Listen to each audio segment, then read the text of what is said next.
हो विश्वास तो पूरी सृष्टि देगी आपका साथ। गुरुजनों का मार्गदर्शन और अपनी मेहनत से सफलता होगी आपके हाथ। हेलो नमस्कार, स्वागत आप सबका आपके अपने उत्कर्ष यूट्यूब चैनल पर। और मैं हूं आपका होस्ट दोस्त नरेंद्र चौधरी। आज का इस पॉडकास्ट में एक ऐसी सक्सेस में मिलाने जा रहा हूं जिन्होंने 2015 में ग्रेजुएशन किया और 2017 के अंदर पीजी की थी, और उसी पीजी के साथ उन्होंने की थी अपनी नेट। और उस नेट के बाद उनके दिमाग में सिर्फ एक ही चीज़ थी कि मुझे बनना है कॉलेज लेक्चरर। और फाइनली 2023 कॉलेज लेक्चरर की भर्ती में पूरे राजस्थान के अंदर टॉप 3rd रैंक में वो आई है, मतलब ऑल राजस्थान के अंदर 3rd रैंक में वो रही हैं। तो स्वागत है ईशू सक्सेना, जो आज हमारे साथ इस पॉडकास्ट के अंदर है। ईशू जी, स्वागत है आज के इस पॉडकास्ट में। कैसे हैं? Thank you so much sir, बहुत अच्छी। बढ़िया हूँ जी। तो ईशू जी, शुरुआत करें। सबसे पहले तो मैं दोबारा बता दूं दर्शकों को कि ये ईशू सक्सेना जी हैं, और इन्होंने अभी 2023 के अंदर जो कॉलेज लेक्चरर की भर्ती हुई थी, उसके अंदर इंग्लिश के अंदर टॉप 3, मतलब कहें कि 1, 2, 3 3rd रैंक के अंदर 3rd रैंक पे रही थी पूरे राजस्थान के अंदर। और वो जो पूरी सफलता है वो इन्हीं को जाती है, क्योंकि सफलता का जो श्रेय है वो इन्हीं को जाता है, क्योंकि पूरी ईमानदारी पूरी शिद्दत के साथ उन्होंने तैयारी की थी। और वो जब हम लोगों ने से बात भी की थी तो उनकी बातों से झलका था कि हाँ, पूरी मेहनत की थी, पूरी ईमानदारी के साथ मेहनत की थी, और पूरी शिद्दत के साथ उनके माइंड में एक ही कॉन्सेप्ट था कि मुझे बनना है तो कॉलेज लेक्चरर बनना है। तो सबसे पहली चीज़ ये कि मुझे तो बताओ कि अपना फैमिली बैकग्राउंड क्या रहा है। जी, मेरे पिताजी प्रोफेसर रहे हैं फिलॉसफी सब्जेक्ट से जेएनयू में, और मेरी मम्मी भी शुरू में टीचर थी, और अभी वो गृहिणी हैं। तो शुरू से थोड़ा शैक्षणिक माहौल रहा है घर में।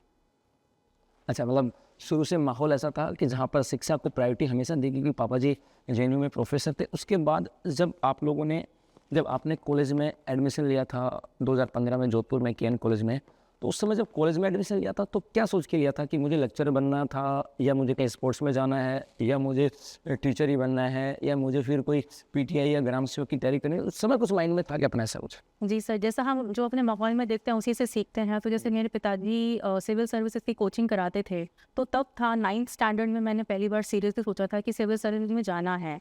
लेकिन फर्स्ट ईयर में फिर सब्जेक्ट्स भी मैंने उसी हिसाब से लिए थे, पब्लिक एडमिनिस्ट्रेशन वगैरह। लेकिन फिर मैंने डिस्कवर किया कि मेरा उतना इंटरेस्ट सिविल सर्विसेज में नहीं है। तो सेकेंड ईयर में जाके मतलब इंग्लिश लिटरेचर एक ऐसा सब्जेक्ट था जो 8th क्लास से मुझे हमेशा बहुत प्रिय था। तो ये था कि एज अ हॉबी हमेशा मेरे साथ रहेगा, लेकिन करियर के रूप में मैं उसे चूज़ करूँगी ये नहीं सोचा था। तो सर सेकेंड ईयर में मैंने फाइनली ये डिसाइड किया कि इंग्लिश लिटरेचर में मुझे टीचिंग क्षेत्र में जाना है। प्रारंभ में जब कॉलेज में एडमिशन लिया था तो सिविल सर्विसेज की तैयारी की माइंड में थी। उसके बाद में जब जैसे जैसे दौर आगे बढ़े, सेकेंड ईयर में आए, तो ऐसा लगा कि नहीं, सिविल सर्विसेज को छोड़ करके मुझे जाना चाहिए कॉलेज लेक्चर के अंदर। उसके बाद में सब्जेक्ट चुना, क्योंकि यही होती है कि नहीं, यही से एक बच्चे की ज़िंदगी में बहुत सारे पड़ाव आते हैं और बहुत सारे मोड़ यहाँ से आते हैं, और उन्हीं मोड़ों में से, उन्हीं पड़ाव में से एक मोड़ हमें चुनना होता है जो हमारे इस कैरियर को डिसाइड करता है। और वैसा ही क्या था ईशू ने, कि इन्होंने वहाँ से डिसाइड किया कि मुझे मेरा सब्जेक्ट भी देखना है, क्योंकि वहीं से ललक होती है, वहीं से इंटरेस्ट पैदा होता है, और वहीं से पैशन बन जाता है उस सब्जेक्ट के प्रति। और वही जो पैशन है वो आगे चलते चलते पीजी में गया। तो आप पीजी में जब गए तो वहाँ पे कैसा लगा कि मतलब उस समय भी ऐसा लगा था कि मुझे कॉलेज लेक्चर ही बनना था, या फिर ऐसा लगा कि बीएड कर लूँ, या फिर सिर्फ मैं इंग्लिश पढ़ करके, या फिर मुझे इंग्लिश के अंदर कहीं दूसरे स्कोप में जाना है, या फॉरेन लैंग्वेज पढ़ करके कहीं बाहर जाना, मतलब ऐसा भी कुछ आएगा, क्योंकि इंग्लिश में से बहुत सारे स्कोप होते हैं। जी सर, बीएड का तो कभी विचार नहीं था। लेकिन मैं सेकेंड ईयर में, मेरी मैम थी विभा मैम, जिनका ग्रेजुएशन में मुझे मार्गदर्शन प्राप्त हुआ, तो सब सब्जेक्ट से इतना लगाव हो गया था, और फिर उन्होंने ही मुझे गाइड किया कि मैं प्रीवियस में ही कोचिंग ले लूँ। तो मैंने नेट के लिए, जो मेरे अभी पीएचडी सुपरवाइज़र भी हैं प्रोफेसर सतीश हरित सर, उनसे मार्गदर्शन लिया था, और भगवान की कृपा से मेरा पीजी के साथ साथ ही नेट क्लियर हो गया था। तो सर पीजी के दौरान ही दिमाग में था कि इसी फील्ड। पीजी के समय मतलब माइंड क्लियर था कि ना तो मुझे बीएड करके फर्स्ट ग्रेड या सेकंड ग्रेड करना है, और उस समय माइंड में ये भी था कि ना मुझे कोई फॉरेन लैंग्वेज सीखनी है, और ना मुझे कहीं ट्रांसलेटर बनना। मतलब एग्जैक्ट क्लियर चीज़ें थी कि मुझे यहीं से नेट क्लियर करना है और मुझे यहीं से प्रोफेसर बनना है। मतलब वो टारगेट सेट था भाई। लेक्चरर प्रोफेसर साहब मिल गए थे, घर में पापा जी थे, उन्होंने एक बात ट्यूनिंग फिट कर रखी थी। मतलब ट्यूनिंग फिट ये होता है, ये तो कोई ट्यूनिंग फिट की नहीं जाती है, ट्यूनिंग फिट अपने इंटरेस्ट पे भी होती है। और ये चीज़ें आपको भी देखनी है कि आपका इंटरेस्ट कहाँ पर है, और उस इंटरेस्ट को आपको पैशन तो बनाना होगा, क्योंकि ज़िंदगी में के अंदर जो कुछ हासिल करना है ना, तो उस पैशन को हासिल करें, जब आगे बढ़ोगे ना तो बहुत सारा आनंद आता है। और वही आनंद लेकर के इन्होंने पीजी के साथ भी नेट किया। तो पीजी आपका नेट जो हुआ था वो होता है 2017 में, राइट जी। जैसा आपने बताया था कि सर 2017 में नेट हुआ, जी उसके बाद में ये जो कॉलेज लेक्चर की वैकेंसी आई थी 21 में भी आई थी, 23 में भी आई, और आपका फाइनली सिलेक्शन हुआ है 2023 में। तो ये लगभग 6-7 साल का दौर था।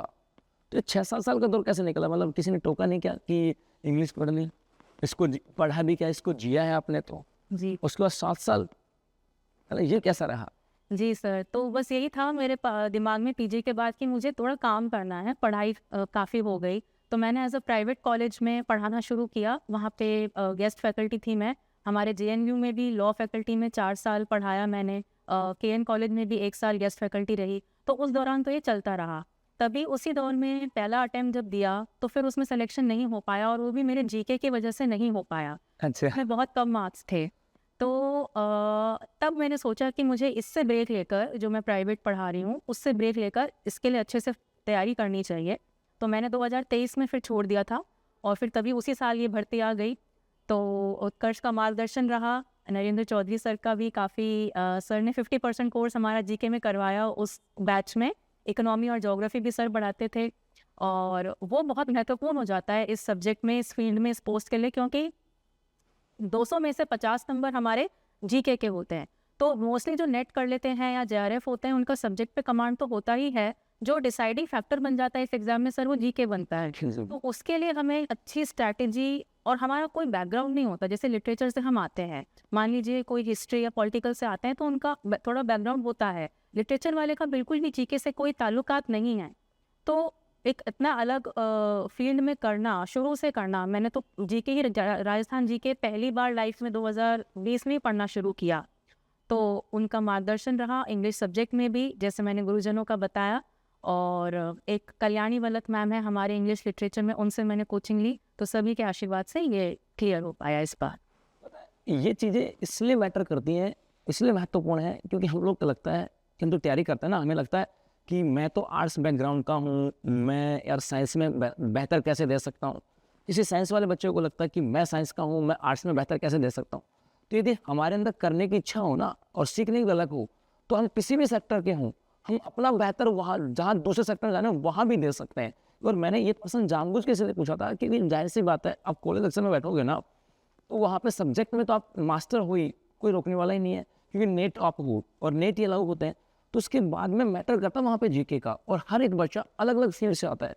कोई इंग्लिश का था, कोई कॉमर्स का होगा, कोई इकोनॉमिक्स का होगा, कोई बायो का होगा, कोई केमिस्ट्री का होगा, कोई ज्योग्राफी का, कोई हिस्ट्री पॉलिटी। तो उन सब का रिलेवेंस कहीं होता ही नहीं है, क्योंकि आफ्टर द नेट या तो वो किसी कॉलेज में पढ़ा रहे होते हैं।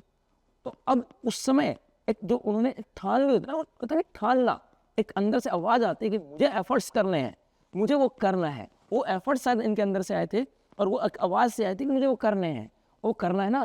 तो वो जो करने वाली बात थी, उसी से वो रिस्ट्रक्शन यहाँ पर होता है। ये जो चीज़ें ना आपके अंदर भी होनी चाहिए। मतलब हमें हमारी जो कमियाँ हैं ना, उन कमियों को छुपाना नहीं है। जी मेरे में कमी थी, हमें उसको फाइंड आउट करना है, उसको एनालिसिस भी करना है, उसको दूर करना है। सही बोला? नहीं सर, मतलब आपको लग रहा था कि भाई 2021 में दिया मैंने पेपर, तो मेरा जीके वजह से रह गया था, तो आपने उसको नौकरी को ब्रेक डाउन भी किया, नहीं मुझे सर नौकरी नहीं करनी है। उसके बाद आपने जीके भी तैयार किया। मतलब हमें हमारी कमियों को तो एनालिसिस करना ही होगा, और वो जो कमियां जिसने एनालिसिस करना ना, उनको फिर सफलता के दौर में आगे बढ़ने से कोई रोक नहीं सकता। तो जब आप 2023 का जब आपने फॉर्म भरा, आप छोड़ भी दिए थे, कोचिंग भी कर रहे थे, तो जब कोचिंग कर रहे थे ऑनलाइन थे, क्या मुझे नाम याद नहीं आ रहा, क्योंकि हाँ मुझे इतना पता है कि आपका सिलेबस का 50% पोर्शन मेरे पास ही था, है ना। लेकिन उस दौर में आपको ऐसा लग रहा, मतलब कुछ फीलिंग आने लगी थी क्या कि इस बार मैं बेहतर कर सकती हूँ? जी सर, मतलब मेरी कोशिश यही थी कि मैं थोड़ा एक स्ट्रैटेजी बनाकर चलूँ, जो बेसिक शॉर्ट क्वेश्चंस हैं मैं उसके लिए करूँ। और पिछली बार भी ये थोड़ा सा रहा था कि पहली बार पढ़ा था तो इतना याद नहीं रह पाता था जितना पढ़ते हैं। तो इस बार ये था कि मैं लिख के, और सर का जैसे तरीका है पढ़ाने का, पूरे मैप्स और चार्ट्स बना के सर पढ़ाते हैं, और सभी फैकल्टीज़ का, उत्कर्ष के, चाहे वो उस टाइम पॉलिटी के कुलदीप सर थे, वो हिस्ट्री में भगवान जांगीर सर थे, और आर्ट एंड कल्चर में संदीप सर थे। तो जो भी गुरुजन पढ़ा रहे हैं, जितना भी मैं पढ़ रही हूँ, वो मैं लिख के उसको दोबारा याद करूँ। और करंट अफेयर्स खासकर, क्योंकि वो जो मैं एग्ज़ाम दिया, उस क्वेश्चन पेपर में करंट अफेयर्स का बहुत ज़्यादा रोल था। 25 से 30% उसमें करंट अफेयर्स थे। तो सर जो डेली क्लास लेते थे, मैं वो नोटबुक में लिख के, पूरी मेरी 2-3 नोटबुक्स ऐसे भर गई थी, उनको मैं लिख के बार बार उसको रिवाइज करती थी। अब वो नोट बेचना है क्या? नहीं क्योंकि अब बच्चा बड़ा सोचेगा कि सर 2-3 नोटबुक बन गई होंगी तो हमें भी दे दो। तो बेटा वो नोटबुक तो आपकी भी बनेंगी, बस ज़रूरत है तो उस नोटबुक को बनाने की एक ललक अंदर पैदा करने की, उसके प्रति डेडिकेशन पैदा करने की। नोटबुक आपकी भी बनेंगी और जब नोटबुक बनेंगी ना तो जाहिर सी बात है फिर नोट भी बनेंगे और सक्सेस भी होगा, है ना। क्योंकि देखो हम लोग तैयारी इसीलिए तो करते हैं कि भाई हमें सफलता लेनी है, सैलरी भी आएगी, समाज से मतलब हर फैक्टर काम करता है। हम लोग ये भी नहीं कर सकते कि हम एक एस्पेक्ट लेके जा रहे नहीं, हर एक फैक्टर हमारे पास होता है। तो जब लास्ट टाइम जब पेपर के महीने 2 महीने बचे थे, क्योंकि सफलता की जो जुबानी है ना वो दूसरों के लिए सफलता के द्वार खोलती है। आपकी सफलता की जो जुबानी है वो लोगों को मोटिवेट करके उनकी सफलता की राह खोलेगी। तो लास्ट के 1-2 महीने जब बचा था तो उस समय आपकी तैयारी की प्लानिंग क्या थी? जी सर, यही था कि सब कुछ छोड़ के उसी पे ध्यान देना है। थोड़ा-सा मैं बोलूँगी कि थोड़ा मेरी एंग्ज़ियस रहने की भी आदत है, तो मतलब मैं थोड़ा-सा नाइट स्टडी वाला हैबिट रखती थी। तो रात को 2-2 ढाई-ढाई बजते थे रोज़, 2 महीने पहले तक तो। और यही रहता था कि जितना हो सके हम उतना सिलेबस कर पाएँ, क्योंकि सिलेबस इतना वास्ट होता है कि पूरा करना तो मुझे लगता है एक इंसान पे शायद पॉसिबल नहीं है। लेकिन वही है कि उसमें हम एरिया चूज़ करके चलें कि इस पे हमारी कमांड हो, कि उसमें से कुछ है तो वो बिल्कुल ना छूटे या गलत हो। तो लास्ट के 2 महीने में सर इनफैक्ट पूरी तैयारी के दौरान ही बस यही था कि जितना अच्छे से कर सकते हैं वो करें। और लास्ट में वही सर आर्थिक समीक्षा आपकी, उसी को कर के आंकड़े याद करके जा रहे थे। तो जब पेपर देने गए थे तब कैसा लग रहा था कि मैं पेपर देने जा रही हूँ, मुझे मेरे सब्जेक्ट पे कमांड है कि नहीं? क्योंकि हम लोग जितना पढ़ते हैं ना वो पेपर के टाइम जाते समय भूल जाते हैं। और ये बहुत बड़ा इश्यू है बच्चों के साथ भी कि सर हमने पढ़ा बहुत सारा था, सर मैंने रिविजन भी बहुत सारा किया, लेकिन जब मैं पेपर देने जा रहा हूँ या जा रही हूँ ना मुझे याद ही नहीं है। जब पेपर देने जा रहे थे उस समय मनोस्थिति क्या थी? जी सर, थोड़ी-सी घबराहट थी कि क्योंकि जीके में मुझे हमेशा घबराहट होती है, अपने सब्जेक्ट है तो उसके लिए नहीं होती, क्योंकि पिछली बार का अनुभव बुरा रहा था। केवल 10 नंबर थे, तो वो चीज़ थोड़ा मन में थी कि कैसा आएगा पेपर, क्या है। लेकिन फिर जब करने बैठे तो यही था, मतलब मैं यही बोलूँगी कि हम कुछ भी चीज़ अगर पढ़ते हैं, एक बार भी हमने उसको थोड़ा-सा ध्यान से देखा है, तो वो रहता है याद। ऑप्शंस में ऑब्जेक्टिव भी होता है तो देख के वो क्लिक कर जाता है। तो मुझे ये पता था कि आरपीएससी का पैटर्न है कि वो नंबर ज़्यादा पूछते हैं। तो जैसे सर पढ़ाते थे कोई डायनासोर के जीवाश्म मिले। आपके आए थे प्रशंसा का डायनासोर के प्रमाण में? जी। एग्जैक्ट में पढ़ा के गया था आपके बैच में। जी। मतलब इनके बैच में वो पढ़ा के भी गया था। बच्चे कहते सर पता है बच्चों के कमेंट्स आ रहे थे कि सर ये साकार था, ये आपको कैसे पता? मतलब मुझे पता हो ना पता हो, लेकिन एग्जामिनर को ये पता है कि साकार डायनासोर वहाँ पे मिला है। तो हमें एक्चुअल में रूट पता होना चाहिए उस पर्सन की कि वो पर्सन कैसे बनता है, और वो शायद रूट आपने जल्दी फाइंड आउट कर ली। जी, तो मेरा वो ही था कि मैं आंकड़े अच्छे से याद करके जाऊँ, क्योंकि जीके में वही आते हैं काम। तो पेपर देके जब बाहर निकले तो कैसा फीलिंग आया? मतलब क्या लगा कि उत्कर्ष में पढ़ा था, टीचर से पढ़ा था, वो एफर्ट्स बराबर किए गए, मतलब कैसी फीलिंग आई? जी सर, बिल्कुल मुझे याद है, मैं बस से लौट रही थी उस दिन, तो सबसे पहला ध्यान आपका ही आया कि चलो उत्कर्ष के मैंने जो लिया कोचिंग में, बहुत थैंकफुल थी कि वो मेरे काम आई, और पिछली बार से बेटर हुआ था, तो मैं खुश थी पेपर में। और शायद वो पेपर में देखने लगे होंगे, सॉल्यूशन वगैरह देखने लगे होंगे, हाँ सर वगैरह करा रहे हैं। तो उसके बाद में अब जब रिजल्ट आने वाला था, या परसों रिजल्ट आया था ना? कल रिजल्ट आया था, कल शाम को रिजल्ट आया था। तो उस समय कैसा लग रहा था कि क्या होगा? सर इंटरव्यू मेरा हुआ था 17 दिसंबर को, और उसके बाद से मतलब मैं कुछ सोच ही नहीं रही थी कि क्या होगा नहीं होगा। मतलब बस ये था कि ठीक है, भगवान करेंगे जो अच्छा करेंगे। तो इतना कुछ ख्याल नहीं था। फिर सडनली कल पता चला आया है। नहीं पता कैसे लगा? पता कैसे लगा? एक मित्र का कॉल आया, उन्होंने बोला अच्छा रिजल्ट क्या रहा? मैंने कहा अभी तक आया नहीं है, तो उन्होंने बोला आ गया है, आप देखो। तो मुझे इतनी घबराहट थी कि मैंने कहा मैं आपको रोल नंबर दे दूँ, आप देखिए, मैं नहीं देख पाऊंगी। लेकिन फिर मैंने देखा, पहले कट ऑफ देखी 122, तो मुझे लगा कि मेरे रिटर्न में कम करीब थे नंबर उसके, तो मुझे लगा कि शायद होगा। फिर मैंने जब थर्ड रैंक देखा तो मुझे सच में विश्वास नहीं हुआ। मैंने 4-5 बार चेक किया, मम्मी से चेक करवाया, तो विश्वास ही नहीं हो रहा था। तो घर वालों का रिएक्शन क्या था उसके बाद में? पापा क्या बोले कि मैं भी प्रोफेसर था, लेक्चर प्रोफेसर था, अब आप लेक्चरर बन गए, मतलब उनका क्या रिएक्शन था? मम्मी का क्या रिएक्शन हुआ? शुरू से मैं बोलूँ, मेरे को जीवन मतलब कहते हैं ना कि किताबें पढ़ाई नहीं, जीवन के प्रति जो हमारा नज़रिया होता है, जो मैं स्पिरिचुअल हूँ या जो भी मेरी स्ट्रेंथ है, वो मेरे पिताजी से आई है। उन्होंने मुझे बचपन से, मैं बोलूँगी क्योंकि फ़िलॉसफी से हैं वो, तो विज़डम जो उन्होंने मुझे दिया है वो बहुत काम आया, और उनका एज अ पेरेंट्स हमेशा आशीर्वाद रहता है। तो पिछली बार भी वो थे कि नहीं तुम्हारा हो जाएगा, इस बार भी उनका था कि मुझे अंदर से इंट्यूशन है कि तुम्हारा हो जाएगा। तो जब फाइनली आया, मम्मी भी, मतलब हर माँ शायद जितने भी कैंडिडेट्स अपीयर किए सबकी माएँ प्रार्थना करती होंगी, तो मेरी माँ भी बहुत प्रार्थना करती थी ऐसे। जब आया फाइनली तो मम्मी खुश हुई, और खुशी से उनकी आंखों में थोड़े से आंसू थे। तो बस मैं अपने से ज़्यादा उनके लिए खुश थी कि हमारे माता पिता खुश हो, बस वो सबसे बड़ी बात। अब कैसा फील हो रहा है, मतलब कॉलेज लेक्चर बन के कैसा लग रहा है? जी, विश्वास ही नहीं हो रहा सर, ये तो कि मतलब एक दिन में जिंदगी इधर से इधर। जी, वो चीज़ थिंकिंग होना थोड़ा-सा मुश्किल है कि ये कोई उपलब्धि है, लेकिन हम शुरू से वही काम करते आए हैं। जब मैं गेस्ट फैकल्टी तब भी मैं शिद्दत से कोशिश करती थी अपना बेस्ट दूँ। उस समय पढ़ाना और उस समय की फीलिंग और अब की फीलिंग में अंतर होगा। उस समय हमारे माइंड में होता था कि मैं एज ए गेस्ट फैकल्टी काम कर रही हूँ, अब मैं यहाँ पर एज ए लेक्चरर काम कर रही हूँ। जी, जी। आगे बस सर यही कोशिश रहेगी कि हम जो हमें ज़िम्मेदारी मिले उसमें हम पूरी अपनी ईमानदारी से योगदान दें। बच्चों के लिए कोई संदेश कि कैसे पढ़ना है, कैसे नहीं पढ़ना है? जी सर, सबसे पहले तो मैं उत्कर्ष का बहुत शुक्रिया अदा करना चाहूँगी, निर्मल गहलोत सर का, क्योंकि वो विजनरी रहे हैं। उनका जो विज़न था कि हम टेक्नोलॉजी के माध्यम से घर बैठे स्टूडेंट्स या जैसे हम जॉब कर रहे थे और जॉब के साथ भी हम पढ़ते थे, उन तक पहुँचाना शिक्षा को। तो बहुत तहे दिल से उनके लिए शुक्रगुज़ार हूँ। उत्कर्ष की पूरी टीम, पूरा टेक्निकल टीम, हमारे फैकल्टी मेंबर्स जैसा मैंने बताया, गुरुजनों के इसलिए मैं बहुत ज़्यादा शुक्रगुज़ार हूँ। उन सब का आशीर्वाद है कि हमें सफलता मिल पाती है। और संदेश मैं आपसे यही कहना चाहूँगी कि हर व्यक्ति में वो क्षमता है कि अगर उसके मन में कोई डिज़ायर है, अगर आपके मन में इच्छा है, तो वो रीज़न है कि आप उसको फुलफ़िल करेंगे, आप उसको प्राप्त करेंगे। अब कई फैक्टर हमें बाहर से लग जाते हैं वहाँ तक पहुँचने में, जिसमें अच्छा मार्गदर्शन, हम अपने को कितना मोटिवेट करते हैं, और जब हम मुश्किल दौर सबकी लाइफ में आता है, मेरे भी लाइफ में आया, तो दोस्तों का भी अच्छा साथ रहा ही, लेकिन हम खुद उस दौर से कैसे खुद को निकाल पाते हैं, वो सारी चीज़ें मिलकर अगर हम विश्वास रखें, लगे रहें, तो ज़रूर हमें सफलता मिलती है। बस सबसे बड़ी सीख जो मैंने ये प्रोसेस में सीखी, बस वो यही है कि हो सकता है कि हमें कोई कम समझे या उस नज़रिए से नहीं देखे जिससे हम देखते हैं, लेकिन हम खुद को जिस तरह से देखेंगे, हम अगर अपने आप को सक्सेसफुल देखते हैं, अगर हम अपने को वहाँ पहुँचता हुआ देखते हैं जहाँ हम चाहते हैं, तो वो चीज़ ज़रूर हमारे रियलिटी में होगी।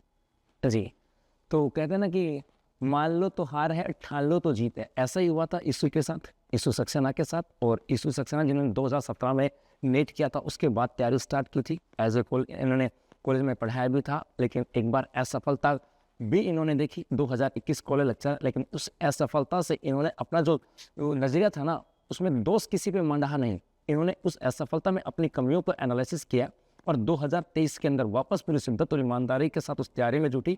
और 2023 के अंदर उसी कॉलेज लेक्चर के अंदर इंग्लिश सब्जेक्ट के अंदर पूरे राजस्थान में 3rd रैंक पे आई है। तो ऐसी ईमानदारी, ऐसी शिद्दत आप लोगों के अंदर भी यदि होगी तो 100% आपकी सफलता को कोई रोक नहीं सकता। और मैं भी भगवान से दुआ करूँगा, हमारे उत्कर्ष परिवार की ओर से भी पूरी आशीर्वाद है, पूरा उत्कर्ष परिवार की ओर से भी दुआ है कि यीशु यूँ ही आगे बढ़ती रहे, अपने घर वालों का, सोसाइटी का, समाज का यूँ ही नाम रोशन करती रहे। और जहाँ भी जाए अपने इस ज्ञान से उन बच्चों को हमेशा मतलब उनको भी एनर्जेटिक करे, क्योंकि वो जो एनर्जी इनके अंदर है, वो एनर्जी यदि पास होगी तो उस एनर्जी का एक मज़ा कुछ और होगा। क्योंकि हमने जो ज्ञान ले लिया, अब यदि वो ज्ञान कहीं और फैलेगा ना, तो फिर उस ज्ञान का प्रकाश जो होता है ना, उसका मज़ा ही कुछ और होता है। तो ये थी हमारे साथ यीशु ही, जो राजस्थान के अंदर 3rd रैंक पे हैं इंग्लिश सब्जेक्ट के अंदर। तो मुझे उम्मीद है कि इस पॉडकास्ट से आपको बहुत सारी चीज़ें सीखने को मिली होंगी कि हमें अपनी कमियों को ढूंढना होगा, हमें अपने आप पे विश्वास रखना होगा। दुनिया हमें क्या समझती है वो मैटर नहीं करता, हम अपने आप को क्या समझते हैं ये बड़ा मैटर करता है। तो हमेशा अपने आप को बेस्ट मानना है, हम सबसे बेस्ट हैं, हम सब कुछ कर सकते हैं, क्योंकि हम सब कुछ कर सकते हैं। और आप भी सब कुछ कर सकते हो, क्योंकि आप ब्रह्म हो और ब्रह्म सब कुछ कर सकता है। तो अभी के लिए बस इतना, धन्यवाद।